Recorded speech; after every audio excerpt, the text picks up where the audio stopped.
씨앗이 죽지 않으면 나무가 살지 못하고 알이 깨지지 않으면 새가 날지 못합니다. 무지개를 보고 싶다면 먼저 비바람을 견딜 준비를 해야만 합니다. 상처 없는 사람은 없습니다. 다만 자기 상처를 끌어안아 상처를 아물게 하는 사람과 자기 상처를 계속 긁어 상처를 덧내는 사람이 있을 뿐입니다. 작은 사랑은 사람을 내 곁에 묶어두지만 큰 사랑은 사람을 내 곁에서 떠나보냅니다. 지나고 보니 정말 고난은 선물입니다. 14번 두드려 맞으면 14K가 되고 18번 두드려 맞으면 18K가 되고 24번 두드려 맞으면 순금이 됩니다. 고난은 정금이 되는 지름길입니다. 누구에게나 힘든 순간이 있다. 누가 고난을 원하겠는가?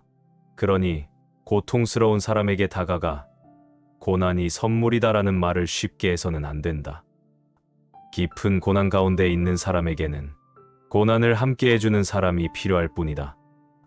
그가 들려주는 위로의 말보다 그의 눈물, 그의 한숨, 그의 온기가 진실로 위로가 된다. 우리 인생 가운데 고난이 연재된 사람은 없다. 피할 수 없는 고난이라면 어떻게 해야겠는가? 고난은 힘겹지만 유익하다. 고통을 견딘 만큼 강해지고 고난을 이긴 만큼 깊어지는 법이다. 고난은 해답을 요구하는 것이 아니라 뚫고 이겨낼 의지를 요구한다.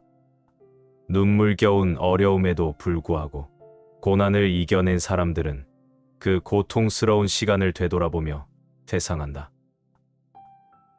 지나고 보니 정말 고난은 선물입니다. 인생의 고난 가운데 깊이 신음하고 있는 이에게 위로를 주고 고난을 이길 힘을 선물할 것이다. 고난을 정의하는 것은 쉽지 않다. 하지만 모든 고난이 우리가 죄인이기 때문에 또 원죄로 말미암은 죄와 비참 때문에 생기는 것임은 분명하다. 토머스 브룩스의 고난 가운데 잠잠한 영혼은 이러한 모든 종류의 고난에 대해 우리 곧 그리스도인이 하나님 앞에서 어떠해야 하는지를 말해준다. 브룩스는 곳곳에서 우리가 당하는 고난의 대부분이 바로 우리의 죄 때문임을 지적한다. 그렇지만 곧바로 우리가 낙담하지 않게 우리의 눈을 우리의 죄보다 우리의 고난보다 크신 하나님께 하나님의 은혜와 자비에 돌린다. 하나님의 섭리하심과 공의로우심, 하나님께서 은혜를 베푸시는 방식에 대해 잘 알지 못하는 사람에게는 다소 이해가 어려울 수 있다. 아무리 큰 고난이라도 하나님보다 클 수 없다. 고난이 오래 지속된다 해도 분명히 끝이 있다. 하나님께서는 당신의 뜻대로 부르심을 입은 자들에게 모든 것이 합력하여 선을 이루게 하실 것이다. 그렇다.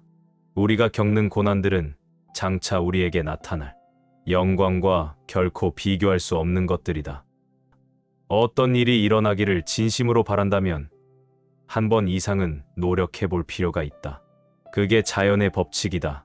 한 그루의 사과나무에서 500개의 사과가 열리고 각각의 사과마다 씨앗이 모두 10개씩 있다고 가정해보자. 무슨 씨앗이 그렇게 많지? 사과나무를 몇 그루 더 심으면 되는데 그 많은 씨앗을 다 어디에 쓰지? 하지만 대부분의 씨앗은 자라지 않는다. 인생에서 이 법칙이 의미하는 것은 직장 하나를 구하기 위해 20군데의 면접을 볼 필요가 있다는 것이다. 유능한 사원 하나를 뽑기 위해서는 40명을 연접해봐야 한다. 집 한 채, 자동차 한 대, 진공 청소기 하나, 보험 한 구좌, 아이디어 하나를 팔려면 50명을 만나볼 필요가 있다. 그리고 한 사람의 소중한 친구를 얻으려면 100명의 지인을 만나볼 필요가 있다. 씨앗의 법칙을 이해하면 늘 피해자 같은 느낌을 지울 수가 있다. 자연의 법칙은 한 개인에게 일어나는 일이 아니다. 우리는 그저 그 법칙을 이해하고 활용하면 된다. 성공적인 사람은 더 자주 실패를 경험하고 더 많은 씨앗을 뿌린다. 고난을 당할 때는 앞이 안 보이며 어두운 터널 속에서 왜 이렇게 자신을 힘들게 하나 원망을 하게 된다. 그러나 그 고난을 견딘 후에는 반드시 찬란한 햇살이 비추는 터널을 지나 희망찬 행복을 체험하게 된다. 행복을 그리는 철학자라 불리는 앤드류 매튜스는 지금 행복하라 중에서 비극적인 상황에 처하거나 가진 것을 모두 잃었을 때 혹은 사랑하는 사람에게 버림받았을 때 자신이 지닌 문제점을 근원부터 돌아보고 행복해지기 위해 필요한 능력을 무한대로 확장시키는 기회를 마련하라고 일러준다. 문제를 대면하는 데 따르는 정당한 고통을 회피할 때 우리는 그 문제를 통해 우리가 가질 수 있는 성장도 회피하는 것이다.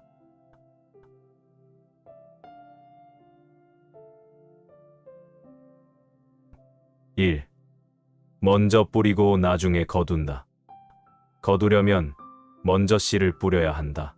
원하는 것을 얻으려면 먼저 주어야 한다. 인과 응보가 원인을 지어야 결과가 생기는 것이다. 모든 일에는 시작이 있어야 끝이 있는 법이다. 이 세상의 집을 2층부터 짓는 방법은 없다. 2. 뿌리기 전에 밭을 갈아야 한다. 씨가 뿌리를 내리려면 준비가 되어 있어야 한다. 상대에게 필요한 것과 제공 시기 및 방법을 파악하라. 밭을 갈지 않고 심으면 싹이 나도 뿌리를 내리기 힘들고 싹이 난 후에 밭을 갈려고 하면 뿌리를 다칠까 손대기 어렵다. 3. 시간이 지나야 거둘 수 있다.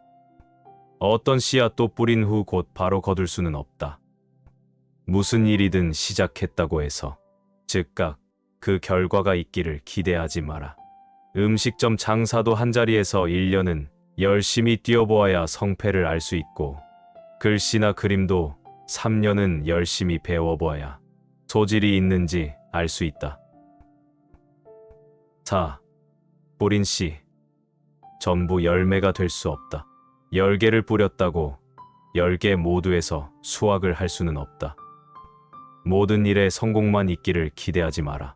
주식도 5종목 사서 2종목 올랐어도 총체로 플러스 났으면 잘 살 것이고 세상에서 나를 좋다는 사람이 10에 7만 되면 당신은 괜찮은 사람이다. 5. 뿌린 것보다는 더 많이 거둔다. 모든 씨앗에서 수확을 못해도 결국 뿌린 것보다는 많이 거둔다. 너무 이해타산에 급급하지 마라. 인생은 길게 그리고 크게 보아야 한다. 알몸으로 왔다가 옷 한 벌은 입고 간다 하질 않았던가. 6. 콩 심은데 콩 나고 팥 심은데 팥 난다. 선을 행하면 상으로 돌아오고 악을 행하면 벌로 돌아온다. 악을 행하는 것보다는 아무것도 하지 않는 것이 낫다. 이왕에 심으려거든 귀하고 좋은 씨를 가려서 심어라. 그러나 그보다 더 좋은 것은 세상에 유익한 것을 심는 것이다. 7. 종자는 남겨두어야 한다. 수확한 씨앗 중 일부는 다시 뿌릴 수 있게 종자로 남겨둬야 한다. 그리고 받았으면 다시 되갚아라.